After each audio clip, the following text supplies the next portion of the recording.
Sí, porque se hacen hablar mal. No se haga hablar mal. Tenemos a veces esa mala fama entre nosotros mismos. Pero también sabes qué mala fama tenemos, que a todo le queremos llamar santidad. Óyeme esto, todo es santidad. Entonces como todo es santidad, ay, mejor no entro en conflicto con el hermano, con la persona porque voy a pecar. Y Jesús esto lo deja ver en la Biblia. Dice Lucas 16:8, los hijos de este mundo son más astutos en sus negocios que los hijos de la luz. Pastor, eso lo dice la Biblia. Lo dice la Biblia y para remate lo dice Jesús. Pero ¿cuál es el contexto de esto que Jesús dice? Jesús tenía la costumbre de hablarle a sus discípulos por medio de historias. Y él estaba contando una historia. Él decía, hay un hombre rico que tenía un administrador. Y ese administrador resulta y pasa que comenzó a hacer con el dinero de su patrón lo que se le daba la gana. El patrón se da cuenta y lo manda a llamar. Y le dice, ¿qué es lo que tú estás haciendo con mi plata? ¿Me haces el favor? Y me haces un informe con todo lo que hiciste con mi dinero y me lo vas a mostrar. Y a partir de hoy no trabajamos juntos. Obviamente el administrador quedó impactado, en shock, congelado, porque no sabía qué iba a hacer. No se esperaba que eso pasara. Y él empieza a cuestionarse, ¿y ahora qué voy a hacer? ¿Y ahora qué voy a hacer? Ya yo estoy suficientemente viejo como para trabajar en trabajos pesados. No tengo la fuerza para eso. Pero también me da vergüenza pedir limosna. Y se puso a pensar. Y en cierto momento da con la respuesta, con la idea. Y él dice, ya sé lo que voy a hacer. Ya sé lo que voy a hacer para que cuando mi patrón me eche, me bote del trabajo, la gente me reciba en su casa. ¿Y qué fue lo que se le vino a la cabeza? Comenzó a invitar a llamar a la gente que le debía plata a su patrón. Y le dijo al primero, ¿cuánto es que tú le debes a mi patrón? No, yo le debo 100 barriles de aceite. Sacó la factura, le dijo, siéntate rapidito, siéntate ahí. Vas a coger ese papelito y vas a anotar, anota 50. Le rebajó la deuda. 50. Listo. Al segundo le preguntó, ¿y cuánto es lo que tú debes? No, yo debo 100 bultos de trigo. Bueno, colócate ahí 80. Le rebajó 80. El patrón se entera de la situación y lo manda a llamar.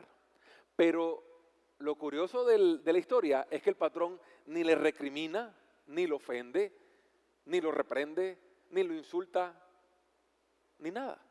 Sino que al revés, lo halaga. Lo halaga. ¿Y lo halaga por qué? Por su astucia. Y después de esa historia es que Jesús habla del versículo que les acabo de leer. Los hijos de este mundo son más astutos en sus negocios que los hijos de la luz. Y Jesús nos está dejando algo entrevisto. Jesús nos está diciendo, o más bien lo que Él no quiere que entendamos, es que Él apoya la deshonestidad o que Él apoya la injusticia. No. Jesús está apoyando, Jesús está elogiando la astucia. La astucia que muchas veces nos falta a ti y a mí. Y tú le echas las culpas a Dios. Y Jesús habló de astucia, habló de dinero. Y a ti no te gusta que te hablen de dinero en la iglesia. Hoy no te voy a hablar de dinero. Esto es simplemente, como dicen por ahí, un abrebocas. Gracias. Un abrebocas. ¿Cómo se llama el tema? Estrategias divinas. Parte de la estrategia divina de Dios es que seamos astutos. La santidad, a veces queremos encerrar todo en la santidad. La santidad de iglesia no cancela la astucia, no cancela la inteligencia. La astucia no cancela el orden, no cancela la buena administración. La santidad no cancela las estrategias. Y si tenemos que hablar de astucia y estrategias, tenemos que hablar de Jacob. ¿Han escuchado de Jacob? En Génesis capítulo 30 y 31 se desarrolla una historia. Y la historia a mí me da tanta risa. Te lo voy a contar porque es largo, pero te lo voy a parafrasear. Jacob tenía un tío que era bastante tramposo. ¿Ustedes han tenido tíos tramposos? El que se rió. Hay un dicho que dice, si te pica es porque eres tú. Yo aquí tengo varios tíos, varias tías, ¿no? Yo por ahí vi varias. No es por ustedes. Pero Jacob tuvo un tío tramposo, bastante tramposo. Un día a Jacob le gustó una de las hijas menores, la hija menor de Labán, se llamaba el tío. Tú dirás, miércoles, pastor, ¿cómo así que le gustó la prima? Tú sabes que, mira, si pasaban cosas raras con nuestros abuelos, en los tiempos de nuestros abuelos, ahora en esos tiempos remotos, pasaban cosas muy raras. A él le gustó la hija menor de su tío Labán y le dijo, me quiero casar con ella. Y el tío le dijo, bueno, mijo, como a usted le gusta la muchachita, va a trabajar para mí 7 años. Listo, Jacob trabajó 7 años para él. Cuando llegó el día de la boda, se casaron. Jacob, imagínense, esperando 7 años. 7 años trabajando por esa mujer. El día que llegó el momento de la intimidad, así fue la emoción que el tipo ni paró bola quién era, se fue descambiando, pasó lo que pasó y se da cuenta de que esa no era Raquel. Era la hermana mayor, Lea. Y claro, le reclama a su tío, ven acá tío, me diste la que no era. Y el tío de Carón, ¿sabe qué le dice? Mijo, resulta que aquí en la casa, primero se casa la mayor que la menor. Discúlpame que no te dije ese pequeño detalle. ¿Y Jacob qué le tocaba?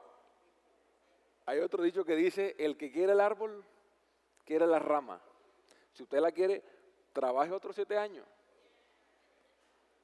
No le rebajó ni 2 ni 3, 7 años, igualito. Y Jacob trabajó 7 años y ya después sí le dio a la muchacha. Pero después de esos 14 años, ya Jacob tenía hijos, ya tenía una familia más grande. Y él le dice al tío, tío, ¿sabes qué? Yo creo que ya es tiempo de que me vaya. Yo quiero devolverme a la tierra de mis familiares, de mi familia, de mis papás. Cuando yo llegué, tú no tenías nada. Y mira cómo Dios está bendecido cuando yo llegué. Porque Labán no creía en el Dios de Jacob. Y el tío le dice, hombre, mi hijo, es verdad. Es verdad. ¿Para qué te digo mentira? Dios me ha bendecido a través de ti. Bueno, dime qué es lo que quieres que te dé para que te vayas. Jacob fue astuto y le dijo, no, tranquilo, no quiero dinero. Vamos a hacer un trato. Déjame entrar a tus rebaños y yo voy a escoger el carnerito negro, las ovejas que tengan manchas, que tengan rayas, que tengan punticos, las que sean raritas, déjame esas a mí y el resto es tuyo. Ah, bueno, dale, vamos a hacerlo como tú dices. Pero el tío seguía siendo tramposo y le dijo a los hijos, hey, pila que este man se va a coger los carneros, busquen todos esos animales y llévenselos, que él no encuentre nada. Y dice que eso le llevó a 3 días de distancia de donde estaba Jacob, o sea, no lo iba a encontrar nunca. Y cuando Jacob entra, claro, se da cuenta, miércoles, aquí ni nada. Pero Jacob tuvo una astucia rara, y esa es de las cosas raras que cuenta la Biblia, que uno dice, bueno, ¿y esto por qué está escrito? O sea, dice que él cogió unas ramas de 3 tipos de árboles distintos, las peló, las puso en el brevadero donde tomaban agua las ovejas, y él en su mente creía que si ellas veían las ramas, se apareaban, y las crías salían tal como él se los dijo a su tío, rayadas, con manchitas, y resulta que así fue. Así fue. ¿Es raro o no es raro? Es raro esa historia. Pero le funcionó. Y ahorita te voy a decir cómo funcionó. Y a medida que iban naciendo las crías, él las iba obviamente agrupando en su rebaño y así fue él creando su propio ganado. Pero fue tan astuto que entonces él cogía las ovejitas más fuertes, las machos, y las ponía al frente de las varas para que cuando tuvieran, se aparearan, entonces nacieran ovejitas más fuertes, carneros más fuertes. Y los más débiles se lo daba al tío. O sea, tampoco Jacob era bobo. Decía, sí, espérate ahí. Pasaron 6 años. Y después de los 6 años, Jacob le dice a su tío, a su esposa, le dice, yo creo que ya es tiempo de irnos, porque es que siento que el ambiente aquí no está como muy bueno. Ya yo siento tensión entre mi tío y yo, ya las miradas no son las mismas, ya el man no me invita a desayunar. Yo creo que es mejor que nos vayamos. Y le responde la esposa, yo creo que sí, tienes razón porque la mía no me trata igual. Algo está pasando, bueno, vámonos. No le dijeron nada y se fueron. Y dice que Labán con otros hombres cuando se dieron cuenta, fueron tras él, lo persiguieron, lo encontraron. Y se formó un pleito, le dijo, tú lo que eres un idiota, ¿cómo te vas a ir de mi casa sin despedirte, sin yo despedirme de mis hijas, de mis nietos? Y Jacob le dice, bueno, pero ¿cuál es el problema? Es que también te robaste a los ídolos de mi familia. Resulta que Raquel, en voz baja, se robó unos ídolos. Quizás eran costosos. Jacob no sabía. Le dice, bueno, revisa todo el campamento. Si encuentras algo tuyo, llévatelo. Labán revisó y no encontró nada. La muchacha sabía guardar muy bien las cosas. Y resulta que entonces, como Labán no encontró nada, comienza a ofenderlo y a ofenderlo. Y Jacob ya coge rabia y le responde. Le dice, pero ven acá, o sea, ¿qué tienes contra mí? Si en todo este tiempo que te trabajé bien. Fueron 14 años que me dediqué a trabajar por tus hijas y lo hice bien. Y 6 años por tu rebaño y lo hice bien. Dios te bendijo a través de mí. Nunca te robé un animal. Cuando un animal lo mataba, yo te lo reponía de mi plata y nunca se murió ningún animal mientras yo estuve cuidándolos. O sea, ¿cuál es el problema? Y entonces Labán entró en razón y le dijo, bueno, ¿sabes qué? Vamos a hacer un pacto tú y yo. Buscaron unas piedras, las juntaron y dijeron, ni tú vas a pasar para allá, ni yo voy a pasar para acá. Ah, bueno, listo. Y así toca a veces, ¿no? Con los suegros toca, hey. Están para ahí los suegros. La suegra, mierda. Mentira, suegra, la casa está abierta para usted. Así hicieron ellos. Entonces, ¿qué queda de la historia? Si te das cuenta, Jacob estaba en un contexto bastante complicado e injusto. Porque además de eso, Labán, el tío, le cambió el sueldo 10 veces y no para mejor. Entonces siempre que le decía, no te voy a pagar tanto, le salía con otro cuento y le pagaba menos. 10 veces fue así en todo el transcurso de la historia. Jacob se aguantó eso, estaba en un contexto injusto. Le cambiaron el salario, vivía dentro de un sistema corrupto.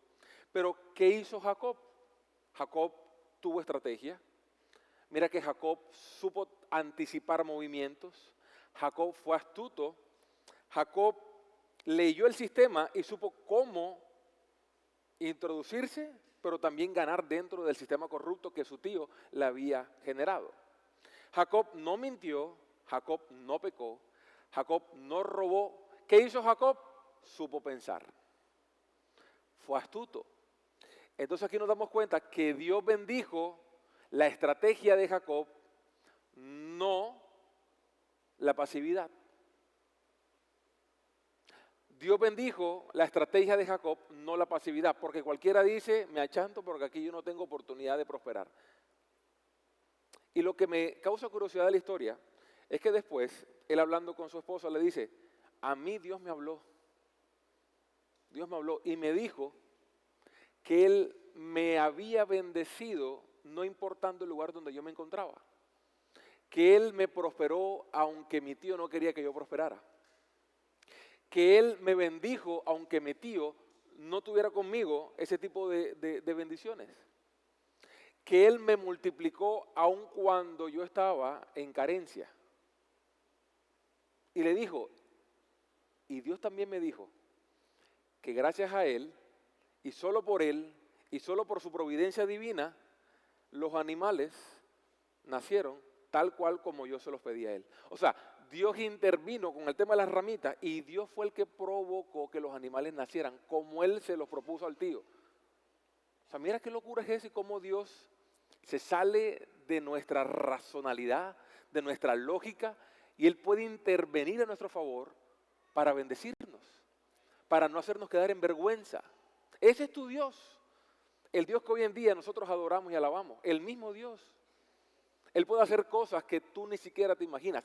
¿Sabes cuántos testimonios hay en esta tierra de personas que dijeron, un día yo oré por esto y resulta que al tiempo Dios me contactó con esta persona y esta persona me respondió a lo que yo estaba orando? Y por eso, así como hay estrategias divinas, también hay citas divinas, también hay momentos divinos, que uno dice, no, son casualidades de la vida. en Dios nada es casualidad. ¿Escuchaste eso? En Dios nada es casualidad. Que tú estés en este lugar, siempre lo voy a repetir, no es casualidad. Eso pasó con Jacob. Hay una frase que dice, la astucia sin Dios es vana, pero la fe sin estrategia es irresponsabilidad. La fe sin estrategia es irresponsabilidad, porque si la Biblia nos habla de que la fe es por obra, para tú obrar tienes que tener estrategias de cómo colocar a prueba tu fe. Pero si no hay estrategias, eres un irresponsable delante de Dios. Y Dios no bendice la pasividad. Dios no bendice el letargo espiritual. Y esto es un fenómeno que hoy en día está pasando, el letargo espiritual. Letargo espiritual. No sé si a su alrededor quizás hay una persona que está distraída, letargo espiritual. Hay una persona que se durmió, letargo espiritual. Hay una persona que dijo, hoy no voy a la iglesia porque no quiero, letargo espiritual. ¿Qué es el letargo espiritual? El letargo espiritual es un estado patológico caracterizado por varias cosas, como por ejemplo, una somnolencia profunda. No tiene la capacidad de ni siquiera prestar atención a una prédica. Cuando le hablan de Dios, comienza a bostezar. Lo invitan a una actividad espiritual, le da flojera. Vamos a orar, no quiero. Dejas de leer la Biblia porque entonces te aburre. El letargo espiritual también prolonga la inactividad. Crea una fatiga extrema, un cansancio extremo, una falta de energía. No tiene señales de alarma en la mente. Es decir, estás en piloto automático. Estamos en piloto automático. Hay muchos que están en piloto automático. Viven la vida en piloto automático. Letargo espiritual. Tú piensas que es normal, que es una condición. Es que estás mal. Es que, pastor, lo que pasa es que yo ahorita me estoy tomando un descanso. Te voy a decir algo. La diferencia entre el letargo espiritual y el cansancio común, o el descanso común, perdón, es que el letargo es más intenso. El letargo es más persistente y no se puede bajar los niveles, no se puede mejorar fácilmente con un simple descanso. Vemos personas que dicen, voy a tomarme un descanso, voy a tomarme un reposo, pastor, y se terminan yendo de la iglesia. Y tú dices, ay, ¿cuál es el descanso? He conocido mucha gente que empieza a trabajar en diciembre y nunca vuelve más a la iglesia. ¿Qué pasó? ¿Qué hicimos nosotros? Nada. Entraron en un letargo espiritual. Y créanme que eso pasa todos los años. Todos los años. Yo le tengo un pánico a enero. De verdad, como pastor, de verdad. Porque nos olvidamos lo que Jesús dijo. Ey, abran los ojos y despiértense porque ustedes son como ovejas en medio de lobos. ¿Cuáles son sus estrategias para mantenerse? Ustedes están en el sistema, están dentro del sistema. Jesús dijo, oro por ellos que están dentro del mundo, pero no son parte del mundo. Pero a ti se te olvida eso. Entonces Dios no apoya, Dios no avala, Dios no bendice el letargo espiritual. Eso no es ningún descanso. Eso es que tú te quieres dar unas vacaciones espirituales. No, que yo así me recompongo, pastor. No he visto el primero que después de eso regrese. No he visto el primero que después de eso se levante. Yo. Puede que sí existan, pero yo no he visto ninguno. Y es peligroso, porque estamos jugando con la gracia de Dios. Y por eso la gracia pesa tanto, porque cuando Él nos da la oportunidad, la aprovechamos, la tomamos, avanzamos y volvemos a caer, nos pesa volver a llegar a ese punto. Pero nos pesa, ¿por qué? Por nuestra propia culpa. Porque el letargo espiritual se vuelve más intenso, se vuelve más constante, más profundo. Entonces es más difícil volvernos a levantar. ¿Estamos acá? Ok. Si tenemos que hablar de letargo y de un descanso profundo que estaba, tenemos que hablar de Saúl. Saúl resulta que tenía su papá se llamaba Quis. Eso lo encontramos en 1 Samuel 9. A su papá se le perdieron 3 burras. Contar esta historia aquí en Santa Marta, en la costa Caribe, es complicado. Pero es la Biblia, es la palabra de Dios, tengo que hablarla. Al papá de Saúl se le perdieron 3 burras. Y dice que Saúl estaba acostado, relajado. Y el papá le dice, levántate, busca uno de nuestros sirvientes y ve a buscar las burras que se me perdieron. Y Saúl se levanta, busca al sirviente y se van. No encontraron nada en todo el día. Y ya tardecito en la noche, Saúl le dice al sirviente, yo creo que ya es tiempo de irnos porque seguramente mi papá está más preocupado por nosotros que por la burra. Y le dice el sirviente, le dice, no, tranquilo. Mira, estamos cerquita aquí a un pueblo y ahí hay un hombre de Dios, un vidente, que él dice las cosas que nosotros no sabemos. Vamos a consultarle. Saúl le dice, pero yo no tengo nada que darle, ya nos comimos toda la comida, no tengo nada que darle. Tranquilo que yo por aquí tengo una monedita de plata, con eso resolvemos. Bueno, listo, vamos. Llegaron al pueblo, preguntaron por Samuel. Y resulta que a Samuel, un día antes de ese suceso, Dios le había hablado y le dice, Samuel, va a venir un muchacho así, así, así, a esta hora. Va a venir buscándote. Y tú lo vas a ungir como rey. Esa es la persona que yo he escogido para que sea el jefe de mi pueblo. Saúl estaba inocente de todo, pero ya Samuel sabía, cuando vio al muchacho ya él sabía. Le dio hospedaje, se quedaron ese día en su casa, comieron. Y al día siguiente en la mañana lo levanta Samuel a Saúl, se lo lleva a caminar un rato y le dice, dile a tu sirviente que vaya adelantándose, que voy a hablar algo contigo de parte de Dios. Y es cuando le dice, Dios me habló y me dijo que te ungiera porque tú ibas a ser el rey de Israel. ¿Yo qué? Tú vas a ser el rey de Israel, porque Dios así me lo dijo. Y me pidió que te ungiera y después le da un par de pasos para que el pueblo creyera de que realmente era el rey, porque él era un niño cualquiera, un chico cualquiera, un joven cualquiera. Lo que me llama la atención de la historia es que date cuenta en la condición principal de cómo estaba Saúl, descansando, letargo, total. El padre le dijo, necesito que te levantes y vayas.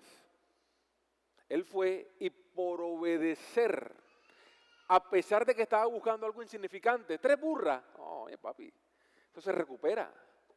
A buscar 3 burras y a pie, no, con este sol. Pero él fue obediente y fue. Y esa obediencia, ¿sabes qué provocó? Provocó que en la mañana él fuera a buscar burras, pero al día siguiente llegara a su casa siendo rey. Y a veces tú piensas que estás buscando en la vida, o que en la vida lo que se está aconteciendo es algo insignificante, que el proceso de Dios contigo es insignificante, que Dios te está colocando a buscar burras, en el contexto en el que estamos hablando.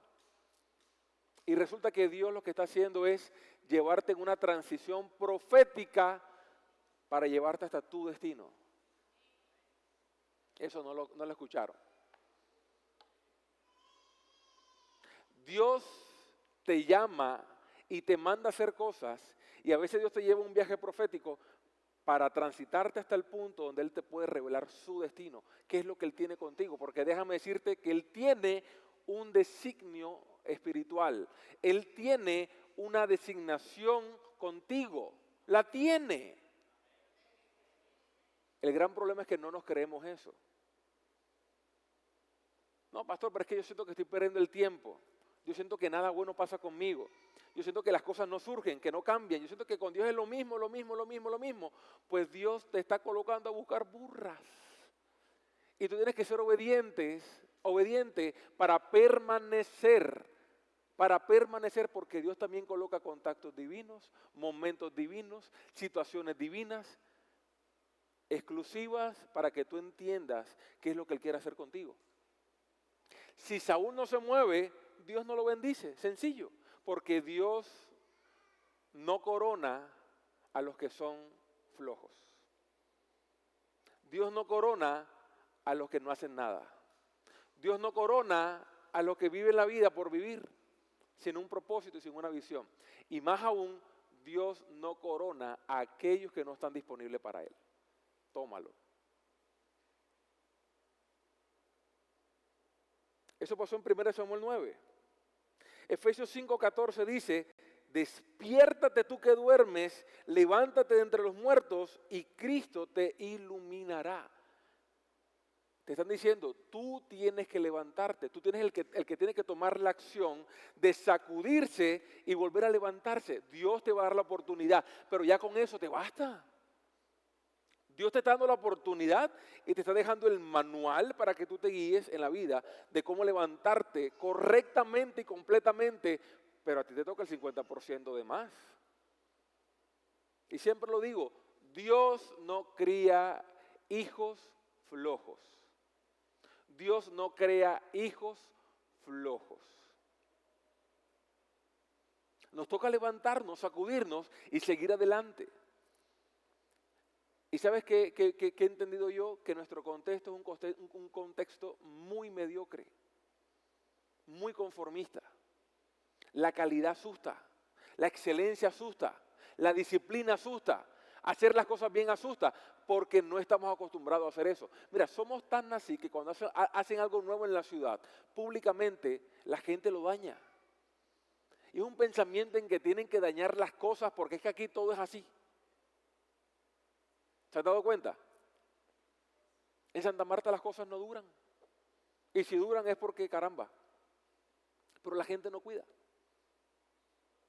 Y ese pensamiento de ruina, de miseria, ha alcanzado nuestras familias. Y por eso Dios ha dicho, no.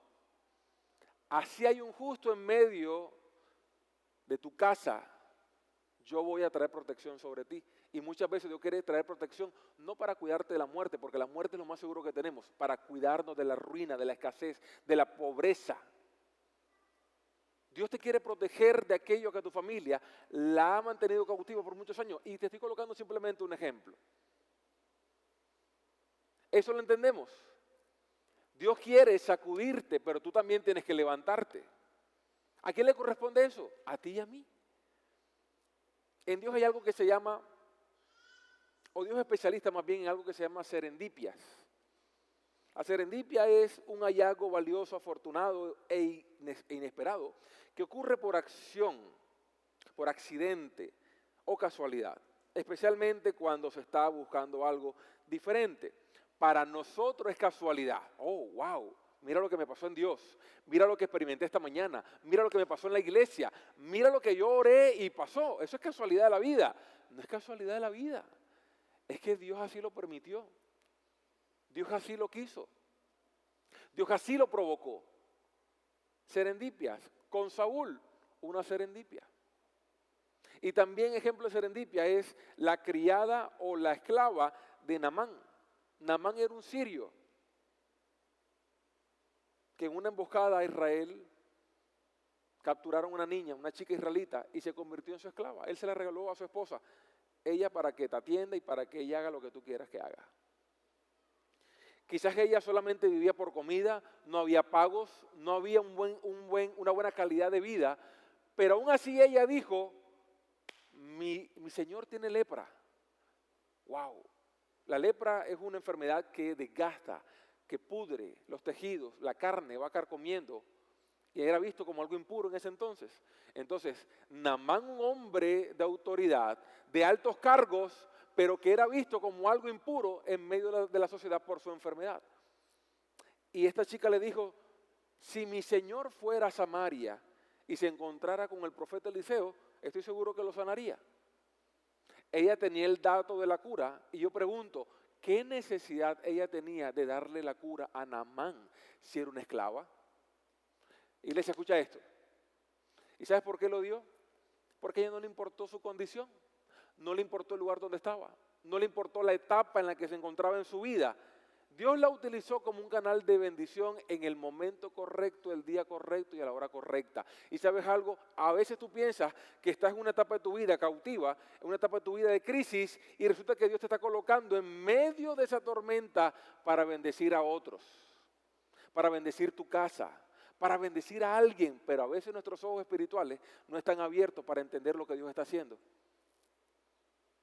Y Dios contigo está haciendo algo en silencio. Dios contigo está trabajando en silencio. Dios contigo está trabajando debajo de la mesa, subterráneamente, sigilosamente. Dios algo está trabajando contigo y te lo quiere hacer ver, pero a su momento. Si Dios te ha puesto en algún lugar y tú sabes que Dios es el que te ha llamado y te ha indicado, no te muevas.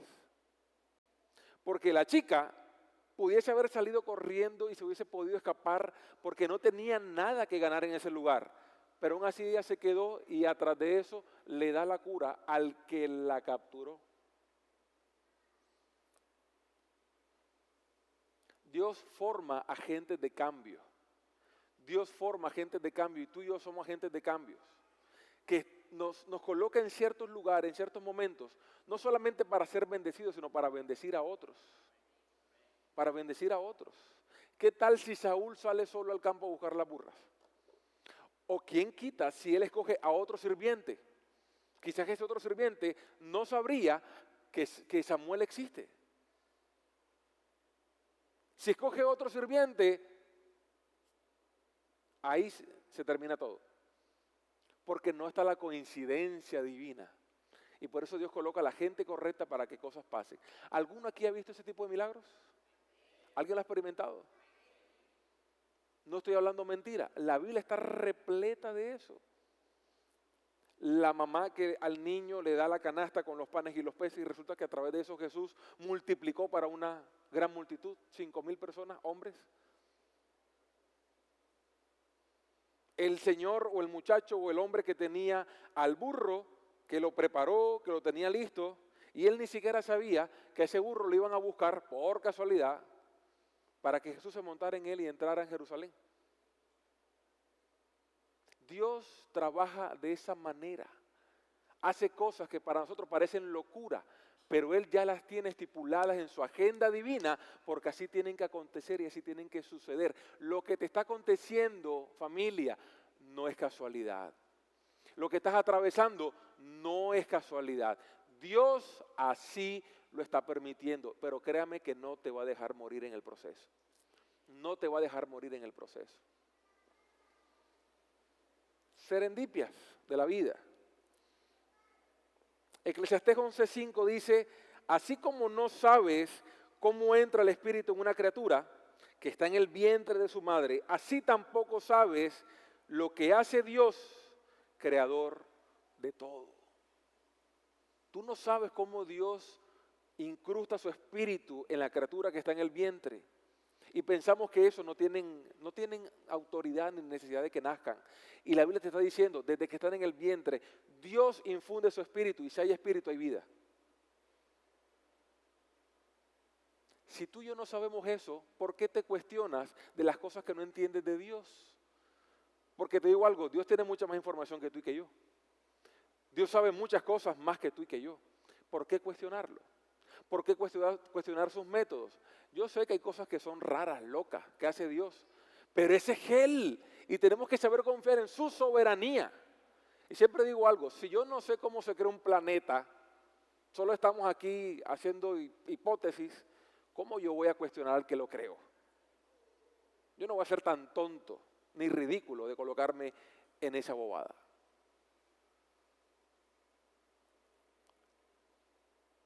Los israelitas, Dios les dice, ustedes van a ir a Jericó, tienen que conquistar esa ciudad. Y de la forma en la que van a hacer es dando vueltas alrededor de esa ciudad, porque tiene unos muros altísimos. Y cuando ustedes terminen de dar 7 vueltas, esos muros van a caer. Esos muros van a caer y ustedes van a poder entrar y van a poder ganar la victoria. Los israelitas no sabían por qué tenían que rodear la ciudad adorando. Ellos decían, bueno, pero ¿qué es esta locura de parte de Dios? Y las murallas fueron destruidas y ganaron sin librar una batalla. Y así Dios actúa también. Tú piensas que Dios te va a meter en una tormenta y cuando más lo esperas, resulta que las aguas están tranquilas. ¿Y qué pasó, Señor? Lo hice a mi manera, no como tú creías que lo iba a hacer. Ese es Dios. Ese es nuestro Dios. Hay una frase que dice, el hombre que mueve montañas empieza apartando piedras pequeñas. El hombre que mueve montañas empieza moviendo piedras pequeñas. Porque cuando Dios te dice lo que tienes que hacer, hazlo. Cuando Dios te indica algo, hágalo. Obediencia pasiva, obediencia activa. A veces por creernos los más santos decimos, no, no, no, yo no voy a hacer eso, pastor. Eso va en contra de mis principios, en contra de... Te haga lo que Dios le dijo, hermano. Por algo Dios te lo está indicando. Dios no es un Dios de lógicas. Dios es un Dios de fe. La Biblia dice, no creemos por vista. Así que dice, ¿creemos por qué? Por fe. La gente dice en este mundo, yo tengo que ver para creer. Y en Dios nosotros creemos para ver. Y la fe se cataloga como eso. Algo que yo creo que va a suceder, que no ha sucedido, pero tengo la convicción de que va a pasar. Algo que yo no he escuchado, no he palpado, no he conocido, pero sé que va a pasar y va a acontecer, porque tengo la plena certeza y seguridad que así va a ser. Y Dios trabaja con ese lenguaje. Dios quiere darte una asignación, pero antes, iglesia, de darte una asignación, Él quiere entrenarte. Él quiere entrenarte, Él no te puede dar algo que tú no puedas administrar bien. Porque cuando tú y yo aprendemos a ser obedientes pasivos, obedientes activos, ese balance crea el estado original o el rol original que Dios le entregó a Adán. ¿Y sabes cuál es? Administra. Cuando Dios nos llama a ser mayordomos. El mayordomo es el que tiene la humildad para hacer lo que su amo le dice que haga, pero también tiene que tener la astucia para saber cómo hacerlo. Porque si la indicación es a las 7 comemos y resulta que la comida no está lista, el mayordomo tiene que resolver la comida. Tiene que ser astuto. No te estoy hablando de trampa, no te estoy hablando de deshonestidad, te estoy hablando de mayordomía. Y Dios nos llama a ser mayordomos. ¿A qué te llama Dios? A ser mayordomo de tu casa, de tu familia, de tus finanzas, de tu ministerio. Ustedes han visto esos empaques que dice, agítese antes de abrir, agítese bien antes de abrir. ¿Se han topado con alguno de esos productos? Pues Dios contigo tiene que hacer lo mismo. Él tiene que agitar tus dones, tus ministerios, tus talentos, tu carácter. Él tiene que agitarlo para usarte bien. Pero no lo entendemos. Dios tiene que sacudirte para moverte, para crear carácter, para que tú aprendas a usar tus dones. Él tiene que sacudirte para que tú aprendas a obedecer su palabra. Tiene que sacudirte para que abras tus ojos porque el letargo espiritual ya te agarró del pie. Y Dios no está dispuesto a permitir eso. Pero como dijo Jesús, yo no puedo hacer nada por él, yo no puedo hacer nada por ella, no puedo hacer nada porque ellos han cerrado sus oídos, han cerrado su corazón a mí. Así que Dios contigo, si tú estás indispuesto a hacer lo que Él dice, créeme y ten la seguridad de que Él no va a hacer nada por ti. Prepara momentos y tiempos donde Él te cuida, prepara momentos y tiempos donde Él te cubre, pero el cambio tuyo interno, eso no depende de Él.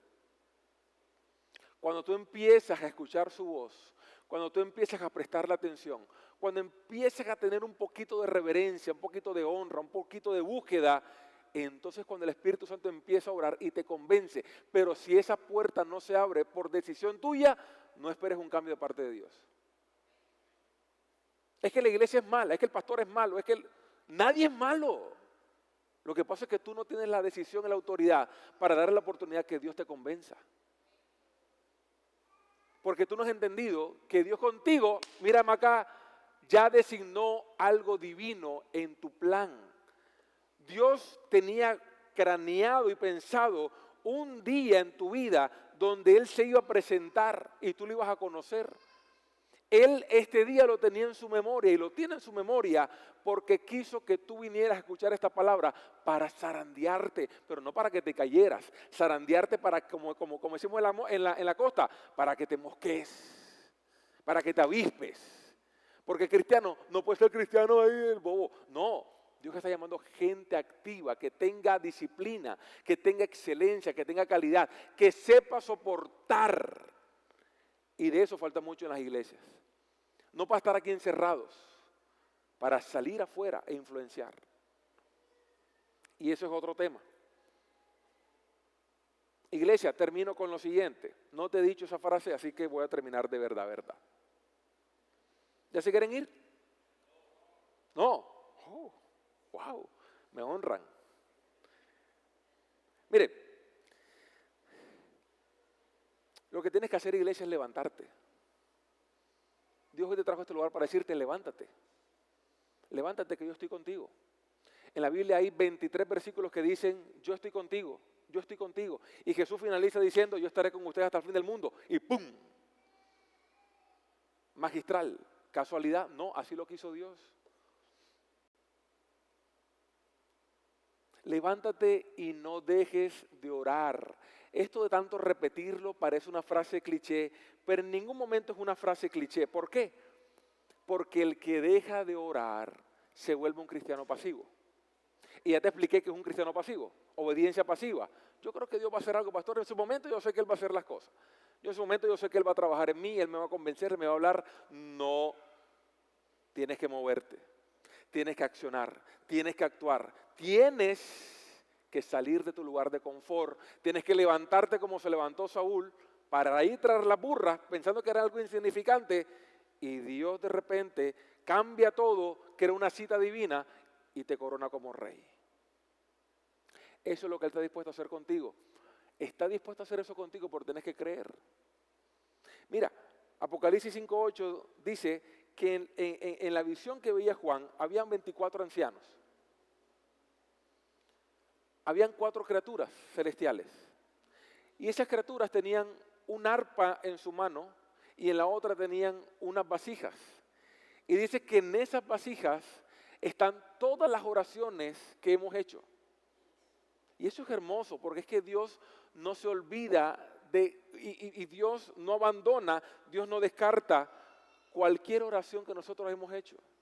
Todas las oraciones que hemos hecho cuando has estado en tu baño deprimido, cuando has estado en tu carro llorando, cuando has estado en la clínica intercediendo por un familiar, cuando has estado en un lugar de crisis y has estado orando para que Dios intervenga, esas oraciones Dios no las ha olvidado, las tiene guardadas. Dios las recuerda, Dios le da el valor que se merecen. Dios hace memoria de esas oraciones. Pero ¿sabes qué también dice Salmo 56:8? Dice, tú has visto mi sufrimiento, has recogido mis lágrimas. ¿Acaso no tienes todo eso registrado en tu libro? Entonces tanto las lágrimas nuestras como las oraciones, Dios le da el valor que se merecen. Dios en ningún momento que tú has presentado, cualquiera de las dos, Él se ha desentendido de eso. ¿Y sabes algo? Hay oraciones que se van a cumplir cuando incluso tú partas de este mundo. Porque Dios sabe que no es para este tiempo. Hay lágrimas que tú has derramado en algún momento y tú dices, Señor, pero ¿por qué me hace sufrir tanto? Pero no has entendido que Él tiene una estrategia divina, no para allá, quizás para después. Y quizás ni siquiera tú lo vas a ver reflejado ni cumplido, sino que lo van a ver tus hijos y los hijos de tus hijos y tus generaciones. Y por eso te digo, no te canses de orar. No te canses de levantarte y seguir adelante. Pastor, pero es que ayer fallé, ayer pequé. Vuelve y levántate. Vuelve y levántate. Porque Dios no se olvida de nada de lo que tú intentas en la vida. Estamos en un tiempo de gracia, no para pisotear la obra de Jesús, sino para darle el valor que se merece. Y cuando entendemos el valor que se merece, entendemos de que Jesús, tú no te mereces que yo pisotee lo que ya tú hiciste por mí, la oportunidad que tú me estás presentando. Y Jesús te dice, aún así si fallas, mi amor por ti no va a cambiar. Tus oraciones que están presentes, tus lágrimas que están presentes delante de mí, yo tengo un registro de todo eso. Para mí son preciadas. Tanto tus lágrimas como tus oraciones, yo las tengo presentes y las recuerdo. No dejes de orar, iglesia. Porque por más duro, por más difícil que sea el día, la temporada, el momento que estás viviendo, Dios te dice, sigue avanzando porque tú no sabes en qué momento yo traigo una intervención divina y te llevo al destino que preparé para ti en este mundo.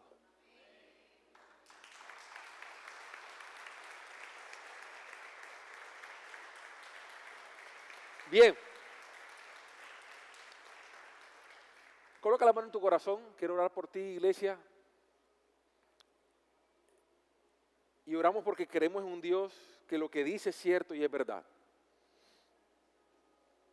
Padre, yo te doy las gracias una vez más en esta mañana porque nos devuelves el ánimo con tu palabra como siempre.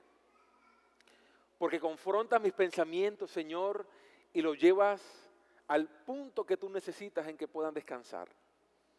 Tú abres mis ojos, a pesar de mi cansancio, tú fortaleces mis rodillas para sostenerme.